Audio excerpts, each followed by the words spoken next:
Ruby?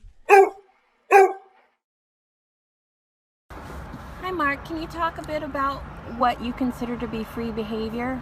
Sure. So, kind of like describing hot or cold, you need to think about what the alternative is to something to understand it. So it's a little hard to understand what cold is without understanding what hot is. Um, so first let's talk about what the alternative to free behavior is.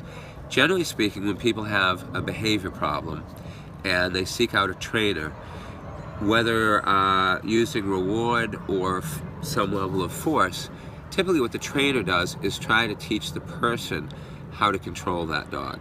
As an example, how to tell it to sit when people are coming in to greet it so that it doesn't jump on them.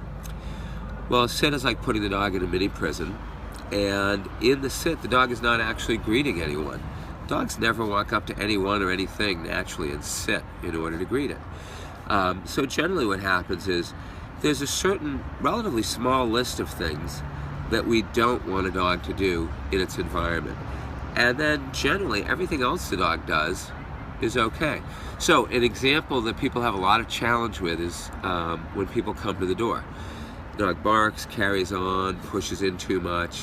Maybe it jumps on people, maybe it nips at them some or whatever. The most common dog training solution to that today would be to teach the dog to go to a place, so typically a bed. And when we answer the door, it goes to the bed and it stays there.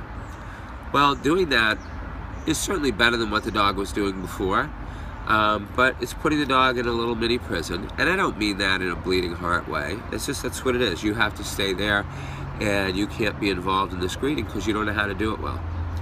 What we do in free behavior is teach the dog to be free, to not have to be restricted, and learn how to make good behavioral choices in those situations.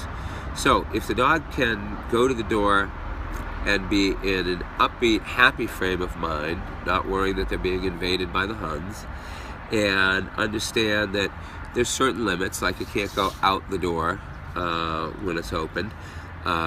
It can't jump on the people, maybe if it's a dog that likes to mouth and grab the clothes, it can't do that. But teaching it how to behave freely so that people feel comfortable with it and they enjoy it. They can pet the dog, they can be interacting with it, and the dog feels rewarded and comforted by that. So free behavior, quite simply, is what does the dog do when he's not restricted and nobody's telling him what to do. It's just what we think every good dog should naturally do, but most dogs don't learn on their own. Thank you.